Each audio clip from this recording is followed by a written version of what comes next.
Hello, I'm Dr. Emily Johnson, and I'm going to tell you one of the most surprising and dramatic stories I've experienced in my 20 years as a doctor.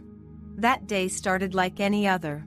I was at the hospital, caught up in my routine of consultations and procedures, when my phone rang. Michael's name flashed on the screen, and instantly my heart raced.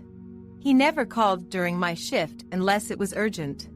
"Emily, I'm at the hospital," he said, his voice weak and breathless. "I'm not feeling well. I think it's serious."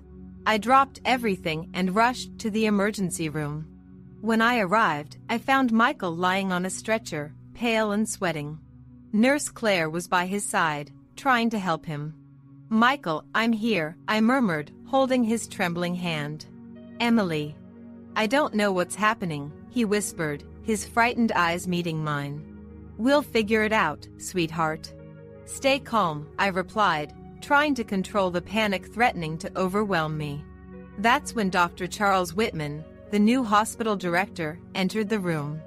Known for his authoritative manner and strict changes since his arrival. "Dr. Johnson, we need to talk about your husband's condition," Whitman said bluntly. "He's in critical condition. We need to conduct a series of tests immediately." I nodded, trying not to let my despair show. As the medical team swiftly moved around Michael, I found myself torn between my roles as a wife and a doctor. I needed to stay calm and objective, although everything inside me wanted to scream and cry. Hours passed in a blur of tests and procedures. Michael was taken to the ICU, where he would be closely monitored. I knew the situation was grave, but I couldn't abandon my other patients. That was the harsh reality of my profession. During a break, I went to Whitman's office. I needed to discuss the recent changes at the hospital that were making the work environment unbearable. "Dr. Whitman, we need to talk," I began, trying to maintain composure. "These new policies are compromising the quality of patient care. We're all overwhelmed and demotivated." He looked at me coldly, adjusting his glasses with calculated precision. "Dr. Johnson, I understand your concerns, but these changes are necessary to improve hospital efficiency. We need to cut costs and increase productivity. But at what cost?" I retorted, anger growing inside me. "We're dealing with human lives, not just numbers on a spreadsheet." Whitman stared at me for a moment before responding. "I suggest you focus on your work and leave the administration to me. Your husband is receiving the best possible treatment, and that's what matters right now." I left the office feeling frustrated and powerless. My mind was a whirlwind of thoughts, but I couldn't afford to lose focus. I returned to the ICU and found Michael in an even worse state than before. His vital signs were plummeting, and the medical team struggled to stabilize him.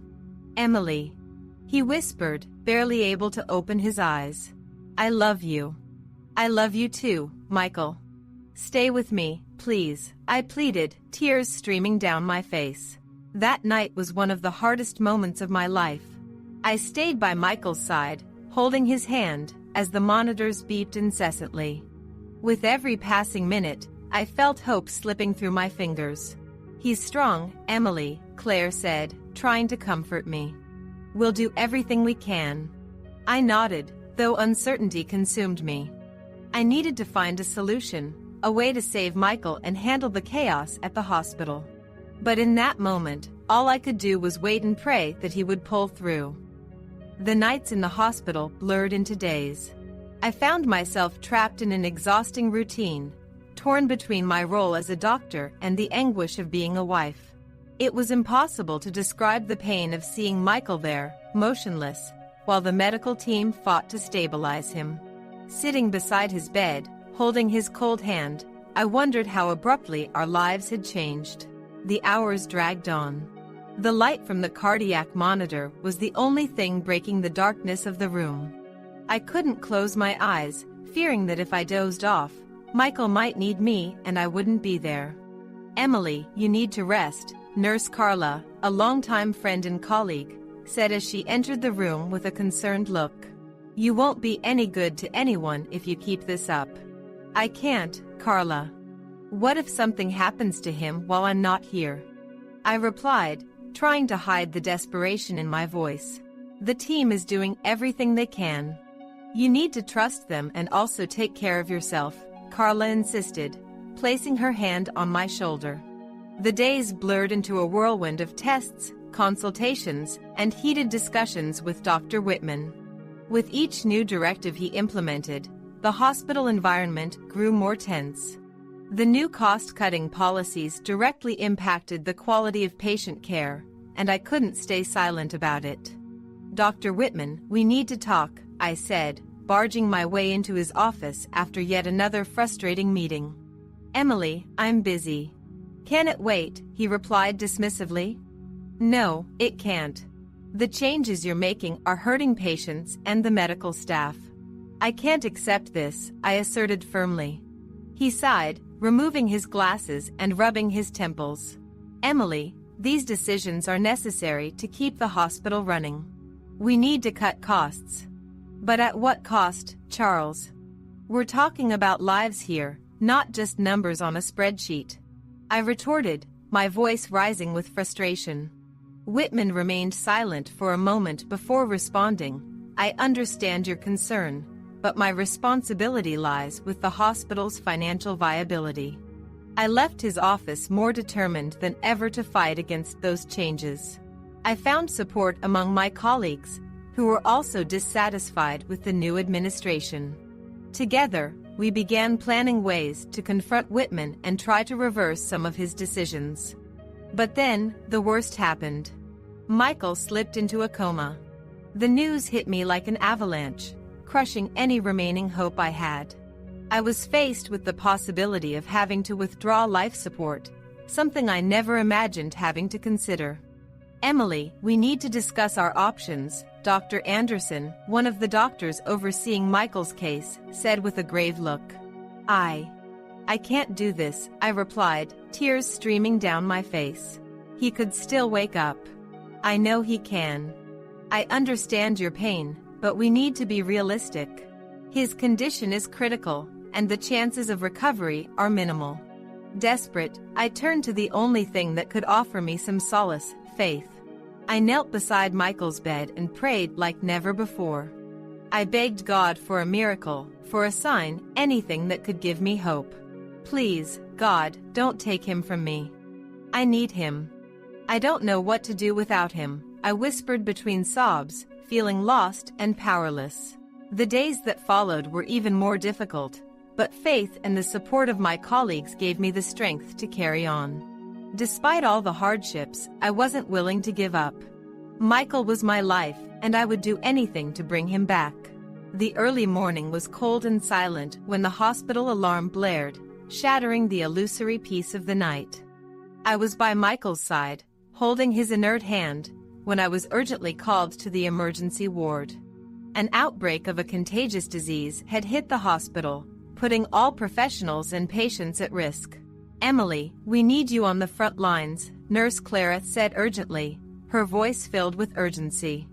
We have multiple patients coming in with severe symptoms. I took a deep breath, trying to stay calm. I couldn't let my personal anguish interfere with my duty. I'm coming right away, I replied reluctantly letting go of Michael's hand. Keep me informed of any changes in his condition. Upon arriving at the emergency ward, I was greeted by a chaotic scene. Patients were being brought in on stretchers, coughing and running high fevers. The medical team was overwhelmed, and panic was palpable. We need to establish triage immediately, I ordered, trying to organize the chaos. Separate the most critical cases and isolate them. We need to prevent further spread. As I coordinated efforts to contain the outbreak, tensions between Dr. Whitman and me reached a critical point. He appeared with his rigid posture and severe gaze, questioning my decisions. Dr. Johnson, we need to prioritize the limited resources we have, he said, crossing his arms. We can't treat every patient with the same intensity. With all due respect, Dr. Whitman, we're talking about human lives, I retorted, frustration evident in my voice. We can't afford to let anyone go without proper care. We need more resources, not fewer.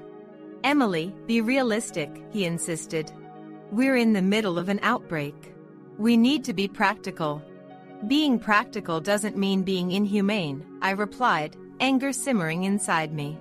If we can't save everyone, we'll do everything we can to save as many as possible. And that means giving our best. Our discussion was interrupted by Clara, who rushed in with a distressed expression. Emily, we need you in the ICU. We have 2 patients in critical condition. I hurried to the ICU, where I found patients struggling to breathe, their lives hanging by a thread. We did everything we could to stabilize them, but unfortunately, not everyone survived. The loss of these patients shook my faith and determination deeply. I felt powerless, questioning if I was doing enough.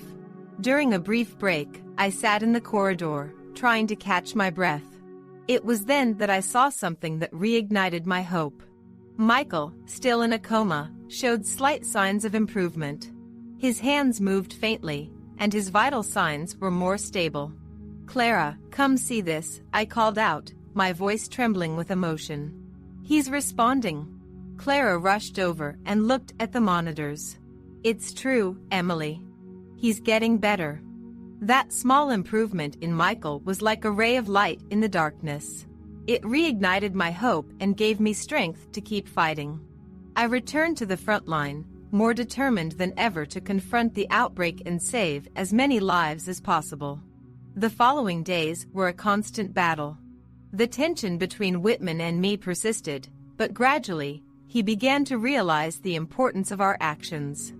Emily, we're going to need a better plan for allocating resources, he said one day, with a less combative tone. Do you have any suggestions? Yes, Dr. Whitman, I replied, seizing the opportunity. We can reorganize teams and prioritize the use of critical equipment. We also need more psychological support for the staff. We're all at our breaking point. He nodded, surprising me with his change in attitude. Let's do that. And, Emily, thank you for not giving up. At that moment, I realized that despite all the difficulties, change was happening. My faith and determination were finally making a difference, not just for the patients but for the entire hospital. And with Michael showing signs of recovery, I felt that redemption was within our reach. And so, amidst the chaos and pain, I found the strength to move forward, knowing that each small victory was a step toward hope and overcoming. Michael began responding to treatments. At first, the changes were subtle, a slight improvement in breathing, a small increase in heart rate. Each sign was a ray of hope that illuminated my heart. I clung to these moments like a sailor clings to a plank in the midst of a storm. The medical team also noticed the improvement, bringing a sigh of relief to all of us. One morning, as I reviewed exams and reports by Michael's bedside, I felt a hand on my shoulder. It was Dr. Anderson, a longtime colleague and friend. Emily, he's responding. We don't know what the future holds, but this is a good sign, he said with an encouraging smile. Thank you, Anderson. Sometimes I feel like I'm losing faith, but these little signs give me strength to carry on, I replied, trying to hold back tears. While I focused on Michael, Dr. Whitman watched from afar.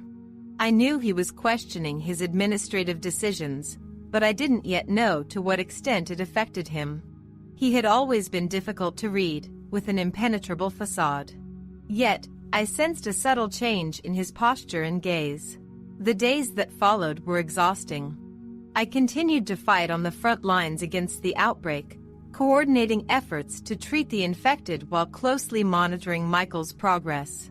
The medical team, inspired by my dedication, came together in a way I had never seen before. Everyone was determined to overcome the crisis, which gave us renewed strength. One day, while I was in the meeting room organizing the next steps of treatment, Dr. Whitman entered. Emily, can we talk? He asked, his tone softer than usual. I nodded and followed him to his office. It was a cold environment, with white walls and few decorations, reflecting Whitman's meticulous personality. I want you to know that I've been observing your dedication and tireless efforts.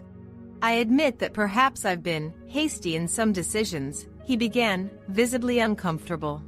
"Dr. Whitman, all I've ever wanted was to provide the best possible care to our patients. The changes you've implemented make that difficult," I replied, trying to remain calm. He sighed. "I understand. That's why I'm calling for a meeting to discuss potential changes to the hospital policies. We need to strike a balance between efficient management and compassionate care." That was the first time I saw Whitman truly open to dialogue. I left his office cautiously optimistic, knowing there was still a long way to go. In the meeting, the entire medical team came together to discuss the new policies. It was a tense atmosphere, but there was a sense of hope in the air. Everyone contributed their ideas, and for the first time, I felt like we were moving in the right direction. During a break, I met with Dr. Sophia, one of the hospital's senior physicians. "Emily, your leadership and courage have inspired all of us. We're in this together, and we'll overcome this crisis," she said, holding my hand. "Sophia, I don't know what I would do without you all by my side. This has shown me that even in the midst of chaos, unity and faith can guide us," I replied, feeling a comforting warmth in my chest. As the meeting continued, a nurse rushed up to me. "Dr. Emily, Michael is waking up," she exclaimed, her eyes shining. I hurried to Michael's room, my heart racing. When I entered, I saw his eyes half open, trying to focus. "Michael, I'm here," I whispered, holding his hand. He gently squeezed my hand and, with effort, whispered, "Emily." Tears streamed uncontrollably down my face. "I'm here, my love. We're in this together," I said, feeling a wave of relief and hope. In that moment, I realized the struggle had not been in vain. Michael was coming back to me, and the hospital team was stronger and more united than ever. Faith, courage, and unity had guided us through the storm. News of Michael's recovery spread quickly throughout the hospital, bringing a wave of hope and joy to everyone. Fellow doctors and nurses came to his room to witness the miracle with their own eyes. Still processing the euphoria of the moment, Dr. Whitman walked into the room, visibly emotional. "Emily, I don't even know where to begin," he said, his voice carrying a sincerity I had never seen before. "Seeing what you've done for Michael and for this hospital has made me realize many things."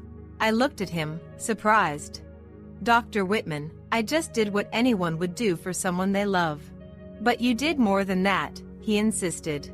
"You led this hospital in a crisis, prioritized patients' lives above all, and never lost faith even when everything seemed to be falling apart." There was a meaningful silence between us. "Because of this, I've decided to review the hospital's policies. We need more compassion and ethics in our work. From now on, we'll prioritize our patients' well-being above all else." My heart swelled with gratitude. "Thank you, Dr. Whitman. This means so much to all of us." That afternoon, while by Michael's side, a familiar figure entered the room. "James?" I said, surprised to see my former colleague, Dr. James Carter. "Emily, it's so good to see you," he said, embracing me. "I heard about Michael and came as quickly as I could. I have something important to tell you." We sat down, and he began to explain. "I've been studying Michael's case extensively and found that his illness was caused by a previous medical error, a misdiagnosis that went unnoticed by all of us. I've also discovered a new treatment approach that was crucial to his recovery." I was astonished. "Are you saying Michael's illness could have been prevented?" "Yes, but I'm also saying that the new approach you adopted was what saved his life. You did everything right, Emily." James's words brought a mix of relief and weight. Knowing an old mistake nearly cost Michael his life was painful, but at the same time, the confirmation that our recent actions were correct brought a sense of justice. In the days that followed, Michael continued to improve. Every small step forward was celebrated with joy and gratitude. With more humane and compassionate policies in place, the hospital began to thrive again. The medical team was more united than ever, and the atmosphere of hope and renewal was tangible. One evening, sitting in the hospital garden, Michael held my hand. "Emily, we've been through so much, but we made it.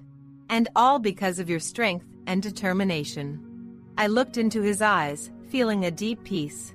"I didn't do this alone, Michael. It was everyone's unity, faith, and courage that brought us here." And there, under the starry sky, I realized that true redemption comes not only from overcoming challenges but from finding strength in unity, faith, and shared courage. Our journey was far from over, but we were ready to face anything, together. Thank you so much for watching my story. Please leave your thoughts in the comments. Don't forget to like our video and subscribe to our channel.